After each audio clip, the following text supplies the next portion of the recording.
CS Hoje, a gente conecta você com a notícia.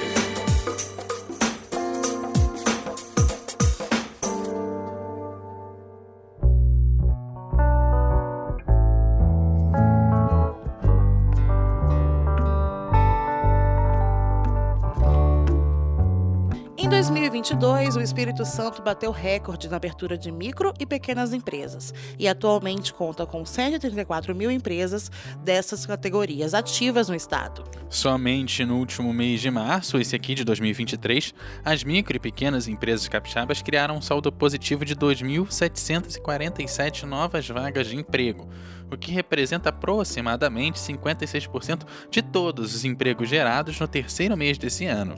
Dentro desse cenário, as startups também são destaque. Esse modelo de negócio tem crescido e traz como principais objetivos a inovação e a tecnologia, como ferramenta de avanço e desenvolvimento. E para conversar com a gente sobre tecnologia e inovação, o avanço do empreendedorismo em território capixaba, nós temos dois convidados. A gerente do Sebrae do Espírito Santo, Adriana Rocha. Seja muito bem-vinda. Obrigada pelo convite. E também o sócio da Bebuton, o Flávio Aguilar. Seja muito bem-vindo. Obrigado, gente. Quando a gente pensa em empreender, automaticamente a gente pensa em inovar, né? Em criar uma coisa nova. Isso é um desafio atualmente, né? Para começar então, Adriana, vamos começar com você. Eu quero saber um pouco mais sobre o suporte que o Sebrae dá a esses pequenos negócios, né? A esses pequenos empreendedores. E, inclusive, vai ter um evento agora no final dessa semana, né? Conta mais pra gente como vai ser o ESX, voltado para a inovação. Queria saber um pouco mais como vai ser, se ainda dá tempo de participar. Com certeza. O Sebrae, na verdade, com o avanço aí dos negócios inovadores, né, da necessidade de inovação para vencer a concorrência de mercado, o Sebrae também veio criando novas oportunidades e suporte, né, para os empreendedores capixabas. Desde 2019, o Sebrae começa a fazer esses eventos de inovação, né, que na verdade passam a ser muito mais do que eventos.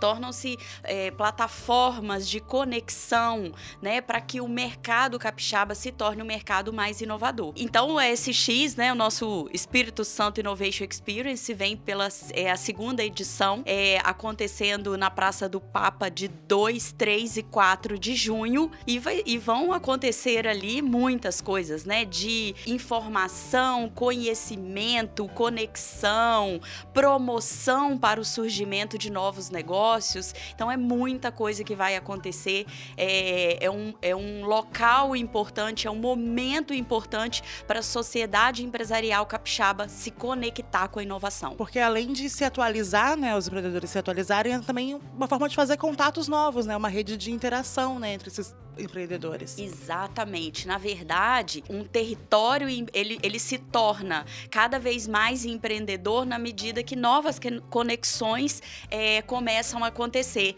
né? Então, são as trocas, as interações que fazem surgir gargalos que precisam ser... entender, né? Gargalos que precisam ser resolvidos. Identificar, né? Gargalos que precisam ser resolvidos e pessoas ou empresas, e aí, no caso, as startups que chegam para resolver esses problemas, resolver esses gargalos, criando aí novos negócios. Falando em impulsionar, né, o Flávio coordena uma empresa que exatamente vem para impulsionar outras empresas, outras startups, que, claro, oferecem as ferramentas necessárias para isso. E como é que é possível a gente fazer isso nesse território capixaba que muitas vezes a gente acaba se colocando meio à margem? A gente fica ali entre o Sudeste, entre o Nordeste, a gente não consegue entrar nem direito em um, nem direito em outro, né? Esses dias eu descobri que o pessoal chama o Espírito Santo como o Acre do Sudeste, sabe? Quando ninguém conhece, não sabe onde é. O estado esquecido. A gente sofre disso mesmo. A Bebuton é uma aceleradora de negócios. A gente se posiciona dessa forma, uma empresa de consultoria para corporações.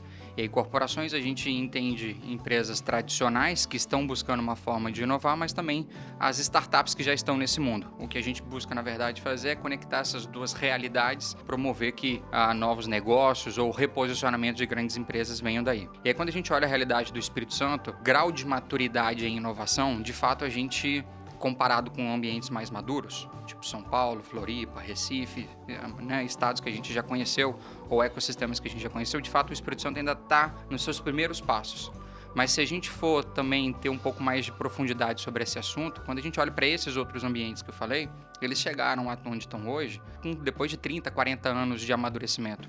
O Espírito Santo está muito mais rápido, tá? Então, de fato, a gente ainda está Ele começou a evoluir depois, mas está evoluindo mais rápido. Muito mais rápido. Tá? Talvez até por conta desses aprendizados que esses outros ambientes tiveram, a gente está conseguindo beber daquela fonte e acelerar um pouco dos nossos processos. Ou seja, você falou de conectar, é muito aqui no Espírito Santo, por exemplo, a gente fala muito do nosso café que tem no interior e tudo. A gente acaba falando, a pessoa produz café, né? Você tem famílias que de geração em geração estão produzindo café, mas talvez eles não tenham a experiência de como fazer a exportação desse café, por exemplo. Então você junta com uma startup que trabalha com exportação de grãos, de outros produtos alimentícios, por exemplo. É basicamente isso. A forma como o Bibottom ajuda essas empresas tradicionais, a gente tem duas grandes frentes de trabalho, tá? A gente trabalhar o que a gente chama de Corporate Venture Capital e Corporate Venture Building, tá? Corporate Venture Capital é quando uma empresa tradicional separa recursos financeiros daquela empresa para poder investir em startups. Qual que é a intenção normalmente que uma empresa faz para fazer isso? Não é só o ganho financeiro, investir em startup traz ganhos financeiros interessantes. Mas quando uma empresa faz isso, o que ela quer na verdade é um ganho estratégico. Ela quer investir numa startup que está explorando um mercado que ela acha que vai ser um mercado que ela vai ter que conhecer daqui para frente, ou que está desenvolvendo uma tecnologia que ela entende que em algum momento vai ser importante para ela. E aí quando uma empresa tradicional faz isso, ela meio que está antecipando no futuro. Ela investe para essa startup desbravar esse mundo para ela. Exato, e ela não ter que fazer isso. Nesse mercado a gente fala muito que as empresas tradicionais são como grandes transatlânticos, sabe? E é difícil um transatlântico dar uma virada rápida e mudar o seu rumo. Ele faz isso dando uma mega de uma volta. E aí o que a gente propõe é que essas empresas tenham suas lanchazinhas em volta do seu grande transatlântico, e aquilo vai fazendo que a lancha consegue mudar de direção muito rápido e ir explorando. Então, o Corporate Venture Capital é quando um dinheiro é usado para isso, e o Corporate Venture Building é quando uma empresa tradicional usa o recurso da empresa para desenvolver novos negócios. E é isso muito que a gente também provoca, que as empresas entendam quais são os mercados futuros que elas precisam estar posicionadas, como se fossem as lanchazinhas, né? E ela cria uma nova empresa, ela cria uma spin-off. Tá? Para que essa spin-off de fato explore aquele mercado, entenda aquela tecnologia, absorva aquela demanda, e aí a empresa vai acompanhando todo aquele processo. Em algum momento pode ser que essa empresa entenda, aquele negócio é tão maior do que o negócio principal que faz mais sentido agora sim eu mexer o transatlântico para lá. Ou simplesmente ela teve a oportunidade de testar, validou, trouxe algum aprendizado daquela experiência. É um braço a mais, mas não é o foco principal dela. Não virou ali uma fonte de receita prioritária. Como que é possível a gente sair da caixa e expandir novos horizontes sem saturar o mercado? Porque a gente vê que parece que tudo já existe. É como eu falei antes, é um desafio você criar coisas novas e trazer novas formas de fazer coisas que já são feitas. Como que é possível fazer isso num espaço muitas vezes saturado? A Adriana apontou aqui para mim para eu responder, mas na fala anterior dela ela já respondeu um pouquinho disso. E inovação parece um termo muito genérico e a gente tem hoje tido uma preocupação muito grande em tangibilizar esse assunto para que não fique algo... A inovação é basicamente buscar resolver problemas de uma forma que ainda não se resolveram para que seja mais eficiente. Não é só para poder ficar mais bonito, não é para ter puff colorido. Ou seja, inovação não é trocar papel branco por papel verde. Não é. Tem para melhorar a eficácia do... Exato. Então, se o papel branco, tentando pegar esse seu exemplo e a gente aprofundar nele, se o papel branco de alguma forma não estava gerando valor ou resolvendo o problema, e o verde é quem vai resolver isso de uma forma mais profunda, mas ninguém estava tendo a coragem de trocar do branco pro verde, esse é o papel de uma startup. A gente vive num país com problema pra caramba. Então, é a partir daqui, qualquer tipo de problema. A gente tem problema operacional, a gente tem problema estratégico no nosso país, a gente tem um país muito, muito grande, que por si só já traz uma complexidade para que a gente possa explorar.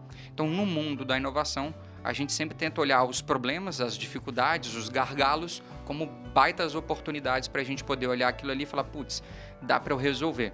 Se eu trago um pouco de tecnologia nesse processo de resolução, a ponto disso me permitir crescer o meu negócio eu acho que a gente está falando de uma empresa inovadora, de uma startup. E para complementar, se esse olhar, essa busca dessa oportunidade estiver focado no cliente, as oportunidades são ainda maiores, né? Porque, na verdade, tudo que a gente faz, tudo gira em torno das pessoas, para atender suas expectativas ou resolver seus problemas. Essa busca por negócios inovadores, se ela é focada em demandas, necessidades das pessoas, há muitas oportunidades. Por isso que a gente vê que o setor de serviços está alavancado, né? Porque é resolver demandas dos outros mesmo, né? É talvez o que, de forma genérica, mais represente uma startup. Porque quando a gente olha o histórico dos nossos negócios no mundo, a gente não tinha esse cuidado por o cliente, né? Tem aquela frase famosa lá do Ford, de que, pô, beleza, você pode querer qualquer carro de qualquer cor, desde que seja preta. Então, o cuidado com o cliente, por que isso? Porque otimizava a operação dele, né? Então, pô, se eu tiver que mudar pro meu parque fabril para poder colocar uma outra cor,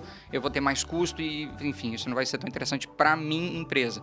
Mas pro cliente era. De personalizar, né, aquele produto, Exato. aquele serviço para aquele determinado cliente. Podia querer qualquer cor, desde que fosse preta. E a gente veio carregando esse conceito dentro das nossas empresas e indústrias por muitos e muitos anos. De forma genérica, eu acho que as startups vieram para poder mudar esse ponto de vista. Elas, de fato, se preocupam em resolver de forma profunda o problema do cliente. Isso as diferencia muito do mercado tradicional. E quando a gente tem essa parte de trabalhar com as empresas do mercado tradicional para que elas inovem, esse é um desafio que a gente costuma encontrar. Elas já têm o seu mercado consolidado, já têm os seus produtos validados, o cliente já está ali satisfeito com o que ela está entregando. Elas estão muito confortáveis, engessadas, às Por vezes, que naquela mudar? ideia, né? Por que mudar? Engessado, inclusive, nos seus processos produtivos, né? Eu acho que talvez o que mais engessa as empresas já instaladas no mercado, os transatlânticos, são seus processos produtivos. Então, na medida que eu consigo deixar minha operação funcionando, eu ter que dar uma guinada para atender uma demanda de um cliente... Eu ainda não sei se é uma demanda significativa para o meu negócio. Que vai trazer Como que vai ser a lucro, resposta disso, né? né? Uhum. Que vai trazer lucro para o meu negócio. E aí é que surge aí a oportunidade dos novos negócios inovadores. Mas Então, é um assim, pensamento tipo, não vou mexer no time que tá ganhando, Pra eu não caramba. sei se eu troco o meu atacante pra um meia ou pra um defensor, porque eu não sei se eu vou precisar de um cara lá na frente pra resolver o meu problema até o final do jogo. É um pouco dos dois? Como é que é isso? É só se você não saber se é a troca certa de jogador ou é muito do não vou mexer no time que já que tá ganhando, deixa aí? São esses dois fatores e mais um. Mexer em time que tá ganhando é complicado pra caramba. Você vai mexer no seu... Porque mexer em time que tá ganhando prevê uma possibilidade de diminuir ganhos. O risco de sofrer um prejuízo. Então, pô, vou mexer no que tá ganhando. E aí, isso não é só do dono da empresa, é de todas as camadas da empresa. Porque todo mundo tá ali na expectativa do teu bônus, na expectativa de um aumento de salário, então ninguém quer correr o risco de tomar uma decisão que pode dar errado. Isso é muito comum nas empresas tradicionais, nem tanto nas startups. As startups estão mais abertas ao risco, ao erro. Porque eles estão num mundo onde a coisa não tá resolvida. Outro, eles também não sabem, você comentou, quem eu mexo, para onde eu vou, qual que é o primeiro passo que eu dou em direção, então, a testar. Ainda que ele tome essa coragem, falando, vou arriscar, mas qual que é o primeiro passo, tá? Quem eu mexo? Quem é o time que eu trago? Qual a solução que eu busco? Então, o desconhecimento para qualquer ser humano, é um fator que traz mais risco e a pessoa fica meio que parada. E acho que o terceiro ponto, talvez seja um pouco mais pesado em se falar, mas muitos desses empresários obtiveram sucesso nos últimos 30 anos. E aí, de alguma forma, é muito difícil convencê-los lá do alto da sua... Porque eles vão ter sorte duas vezes. Exato, sabe? É muito difícil convencê-lo de que vai mudar, de que ele vai deixar de ter todo aquele império que ele construiu. A gente atua muito no interior do estado, o foco da Bibutton é gerar valor para o interior do estado do Espírito Santo, e a gente vê isso de forma bem recorrente. A diferença entre esses dois públicos, o que você vê de diferença entre esses dois públicos? Esse ponto que eu tô falando nem é tanta diferença não, tá? Só fechando esse ponto, né? Então é muito difícil você convencer um empresário muito bem sucedido de que talvez o mercado dele vá sofrer uma grande mudança e ele vai sofrer um impacto no negócio dele. É difícil colocar isso na cabeça de alguém que deu certo por 30 anos, tá? Mas o mundo de hoje, convenhamos, é completamente diferente do que 2, 3 anos atrás. Até um ano atrás não existia chat GPT. E as coisas vão mudando Olha muito, o que mudou. Estão evoluindo muito mais rápido do que antes, né? Antes Muito mais rápido. as evoluções eram mais demoradas. Os ciclos eram mais longos, então 20, 30 anos, talvez há 20, 30 anos atrás, não era uma mudança tão significativa. Hoje, no início do ano, a gente teve aí Gente, 30 anos, não De um tinha ano internet pro- banda não tinha nada. larga, não tinha celular inteligente, Exatamente. não tinha nada. Então o cara se fez em cima de um negócio modelado naquela realidade. Se ele não se adaptar, os negócios mudam. Exemplos claros do nosso mercado, a gente até está cansado de falar, a Kodak, a Blockbuster, que foi substituída aí pela Netflix, são exemplos crassos aí de situações em que, se você não se aproximar das mudanças, elas vão acontecer. E ela vai te engolir. Vai te engolir, Exatamente. vai te derrubar, né? E a adaptação, ela é necessária. E aí, o que está acontecendo de alguns anos para cá, com o nascimento dos novos negócios? Está mexendo aí com essas estruturas. Está incomodando. Está incomodando e, na verdade, eu estava aqui prestando atenção na sua explicação, Flávio, e a Bibutton tem um papel importantíssimo aí como propósito até de dar sustentabilidade para essas empresas. Porque olha só, você chega para elas falando assim, adapte-se, olhe para o mercado, olhe para o que está acontecendo, eu estou aqui para te ajudar. E o Sebrae também entra com esse propósito, só que com foco muito maior nas pequenas empresas, nos pequenos negócios, tanto no nascedouro, quanto também trazer essa visão da necessidade de inovação para os pequenos negócios tradicionais. Vou entrar num papel que é bastante peculiar do Sebrae, que é a questão de você dar sustentabilidade para as empresas. E a gente sabe que tem startups, inclusive algumas que ficaram muito grandes, algumas que já entraram na bolsa, mas que não tem uma lucratividade que a gente consegue falar, isso aqui realmente deu certo. Pode ter ficado famoso, muita gente pode usar um determinado serviço. Existem empresas que viraram até grandes startups que têm dificuldade para lucro. Onde é que o Sebrae ajuda para essa empresa responder para o acionista, para o investidor, que pode ser uma grande empresa ou só uma pessoa com bastante recurso para pôr ali, para que ela não acabe, depois de um ciclo que parece muito virtuoso, acabar declarando falência? Caraca, ainda bem que essa pergunta foi pra ela. Se livrou de uma. Putz, pensa. pergunta capciosa. Pensa que a resposta aqui não vai ser fácil. Mas o que acontece? Uma startup, ela tem um modelo de negócio totalmente diferente do modelo tradicional. O modelo tradicional, ele vai surgindo, vai crescendo devagar, vai ampliando mercado, ampliando cliente e, por consequência, ampliando o seu processo produtivo. A startup não. Ela já nasce com um propósito de expansão, de escala muito grande. E é por isso que esses modelos de negócio, eles precisam ter uma visão inicial de grande impacto, ao mesmo tempo de uma operação mais enxuta possível e o mais escalada possível. Em função disso, ela precisa de investimento. Ela precisa de um investimento, muitas vezes, muito maior do que o microcrédito para empreender nos pequenos negócios. E aí ela entra em todo um processo de aporte de recurso. Então, realmente, é uma operação muito delicada, muito delicada. É por isso, inclusive, que existe no mercado das startups o Smart Money. Então, pessoas já com muita experiência, que vêm aportando recurso nesses negócios por acreditar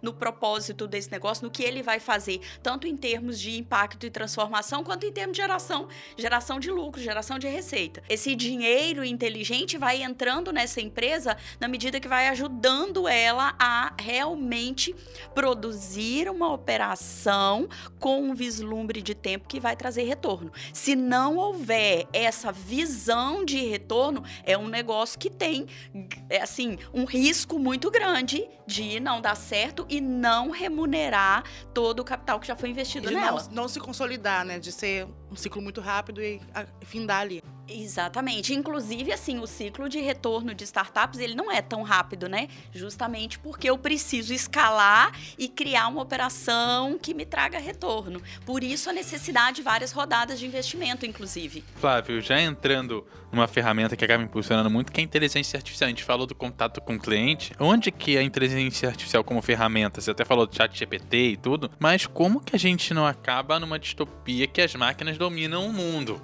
Acho que aonde vai entrar a inteligência artificial, acho que a gente ainda vai descobrir. Ela já existe há muito tempo no mercado, tá? Só que nunca de uma forma tão tangível para que nós, meros mortais, conseguissem utilizá-la. Era um menuzinho no telefone Exato. E agora é um chat que conversa com você. Agora tá no nosso celular. Tudo que chega no nosso celular facilita demais uma compreensão. A gente tenta acompanhar bastante esse assunto, ninguém ainda tem tanta clareza de para onde vai esse uso, só escutamos de uma forma recorrente que realmente vai ser meio que a nova internet. Né? Pensando há 20 anos atrás, quando a internet foi introduzida no mercado, mudou muito a forma como a gente se relacionava, os empregos mudaram, as indústrias mudaram, tudo mudou. Exato. Depositam na inteligência artificial o mesmo conceito. Então, não tenho capacidade técnica para poder responder para onde vai. Eu só acho que a gente tem que olhar de uma forma mais amistosa para a tecnologia, assim como a gente deveria ter olhado lá atrás quando veio a internet. Não que eu tivesse, né, já vivo naquela época, né? Mas eu sou bem mais novo do que isso.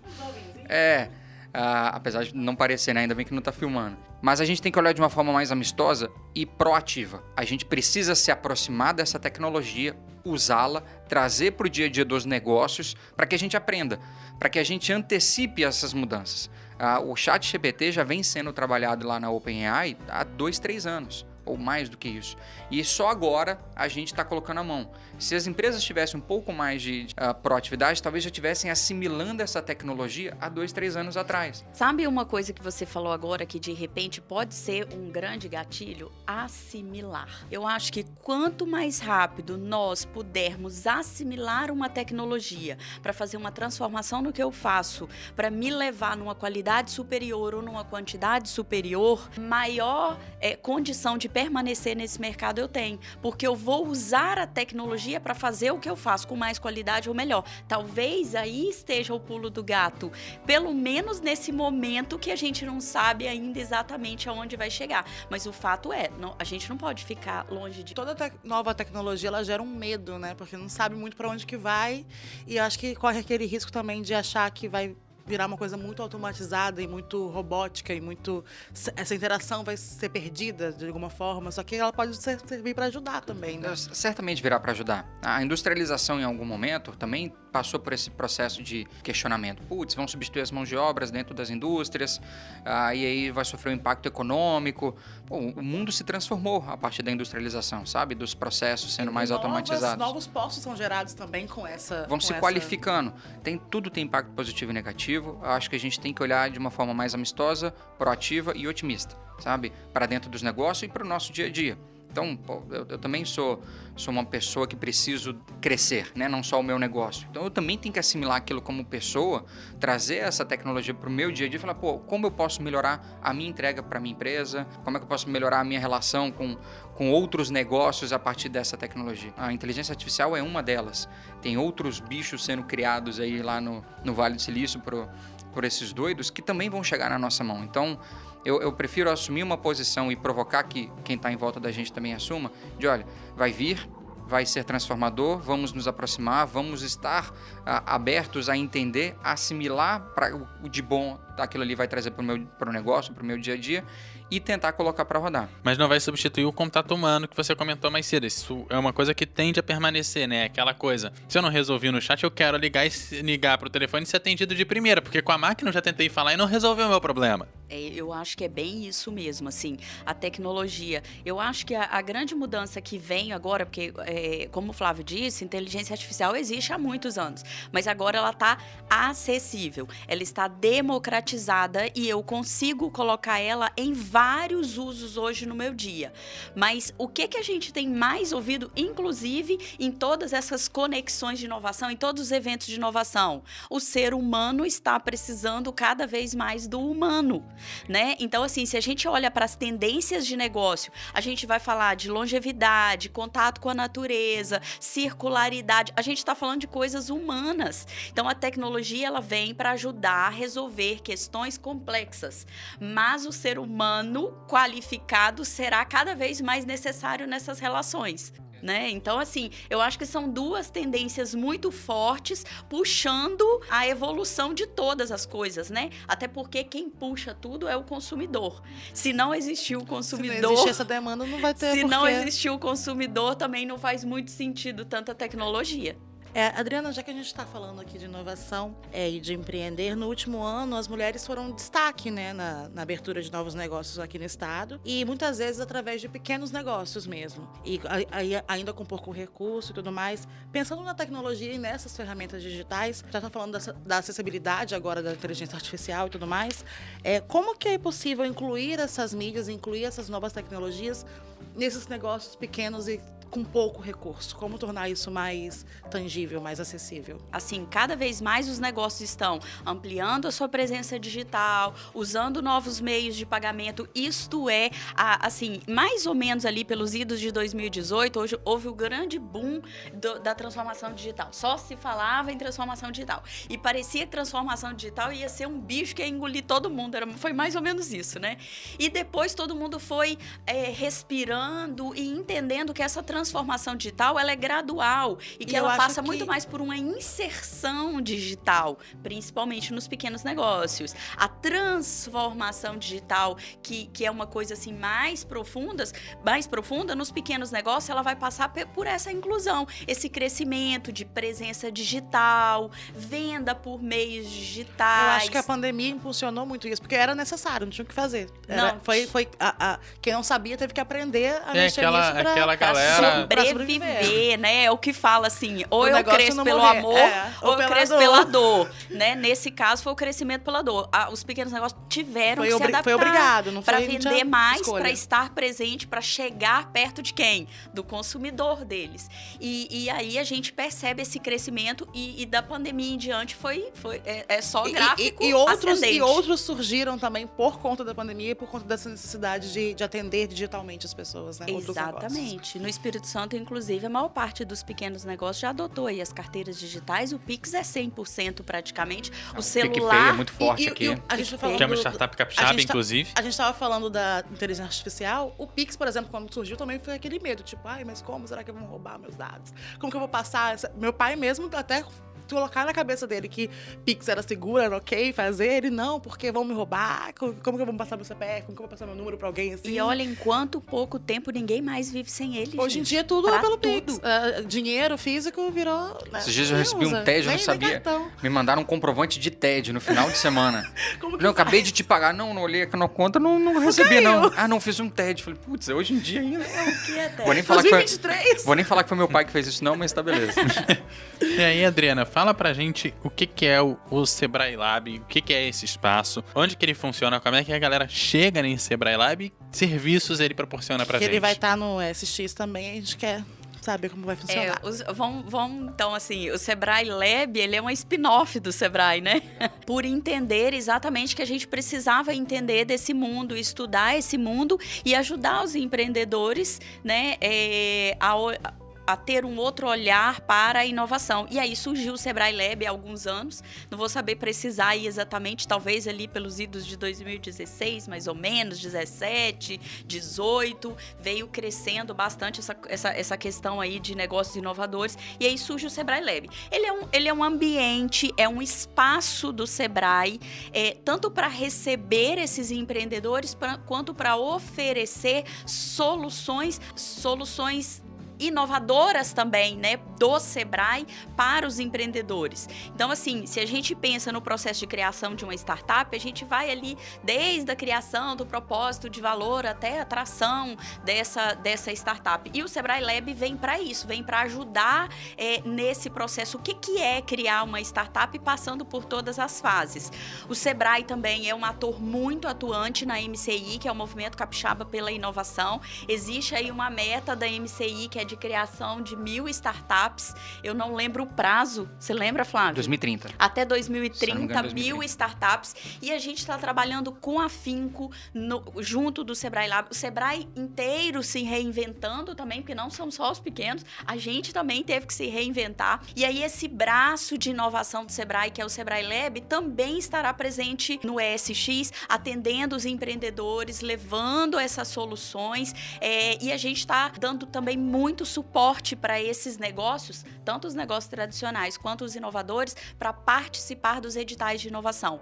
Porque editais de inovação é uma grande fonte de capitalizar, de implantar, de inovar, e muitas vezes é muito burocrático, é difícil de entender. Então o Sebrae está entrando forte com isso, selecionando editais no mundo inteiro, colocando consultores para ajudar os empreendedores a participar desses editais. Então, assim, a gente está se reinventando reinventando e buscando caminhos de apoiar para que a gente tenha um mercado capixaba mais inovador, para que a gente seja contribuindo para que o Espírito Santo seja um celeiro, né, de criação, de surgimento aí de novas startups. O Sebrae tem sido um parceiraço, só vou puxar, dar mais holofote aqui em cima. Além disso tudo que a Adriana comentou, o Sebrae, acho que não sei se foi no final do ano passado ou esse ano, lançou um edital de fomento, junto com o MCI também e com a FAPES, para que 10 habitats de inovação aqui do Espírito Santo recebessem um recurso para acelerar startups, em alinhamento a essa meta de 1.000 startups serem criadas aqui no estado até 2030,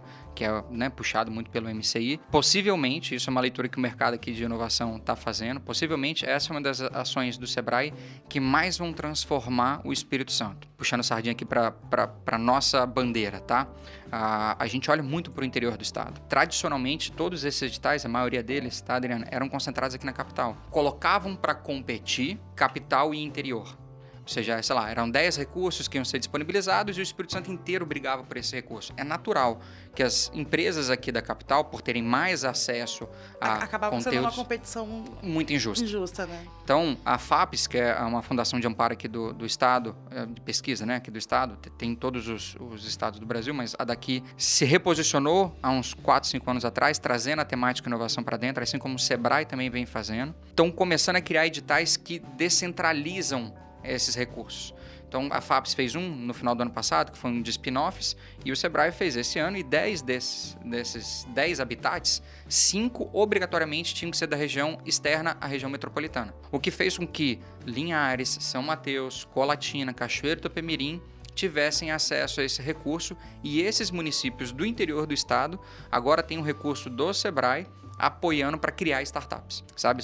Cada um desses espaços tem um mínimo ali de 20 startups a serem pré-aceleradas e 5 aceleradas. Todos os habitats propuseram números maiores do que esses, sabe? Querendo mostrar para o governo do estado e para o Sebrae, põe mais grana na próxima vez, Sebrae, porque a gente tem potencial. Mas, sem dúvida, o que o mercado fala é que essa ação do Sebrae vai ser que mais vai transformar o Espírito Santo, porque deu essa descentralizada, provocou os habitats a se prepararem, inclusive cada habitat vai receber uma certificação da CERT, primeiro grau da CERT, para poder amadurecerem também suas capacidades de aceleração. E a B-Button, por estar atuando no interior, fica muito feliz, porque a gente atua de uma forma meio que de formação de um mercado, sabe? O interior, ele é carente sim dessas demandas. O Sebrae é um parceiraço, está super distribuído no interior do estado, concentrava muito das decisões aqui. Esses primeiros movimentos de sinalização, não, vamos olhar para o interior, vamos descentralizar, tem gerado bastante resultado, e a B-Button hoje foi contratada por 4 desses habitats para poder rodar os programas de aceleração, porque a maioria deles eram coworkings ou hubs de inovação que ainda não tinham especialização em aceleração, né? Então, é o que aconteceu em Cachoeiro, que foi puxado lá para um grupo de empresários, de uma associação de empresários, chama Messes. Em São Mateus foi o Bússola Hub, que não tem um time de aceleração. Então, é natural que esses espaços contratassem uma aceleradora para poder desenvolver. A B-Button foi contratada por 4 desses. A gente está em negociação com mais um, vamos ver se fecha também. Porque a gente se sentiu muito proprietário dessa pauta, sabe?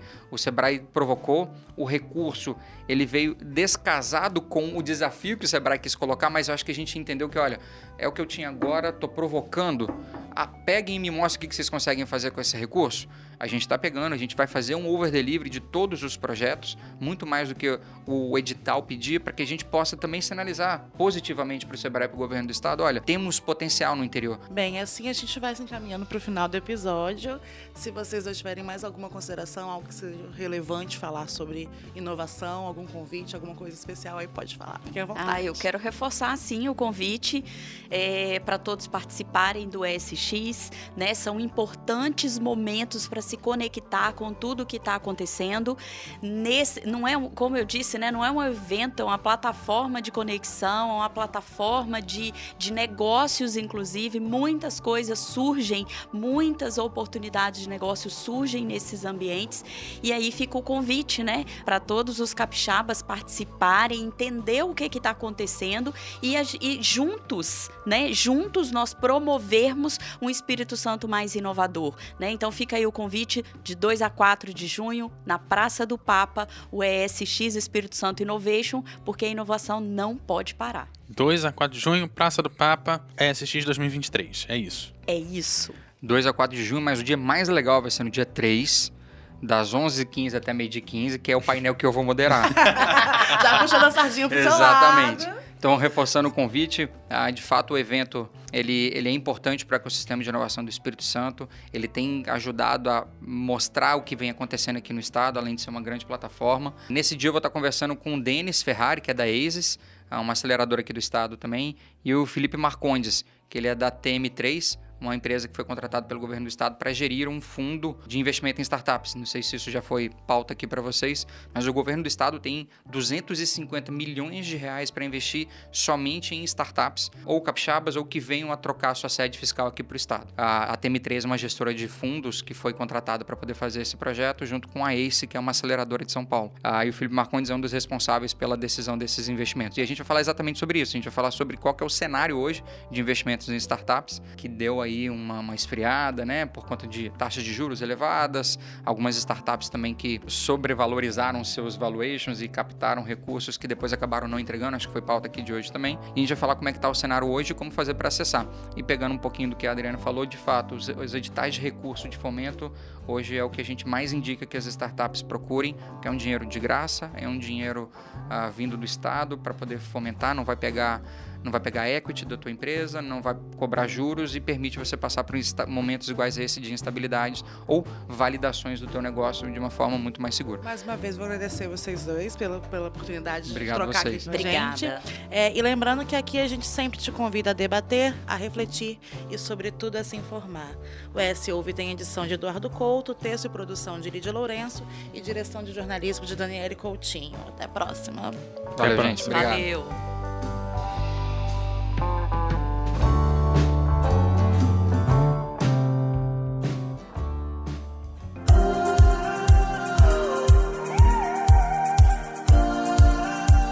Deixe seus comentários no eshoje.com.br. É lá que você se mantém informado toda semana. Nos siga nas redes sociais e no nosso canal do YouTube, @ESHoje.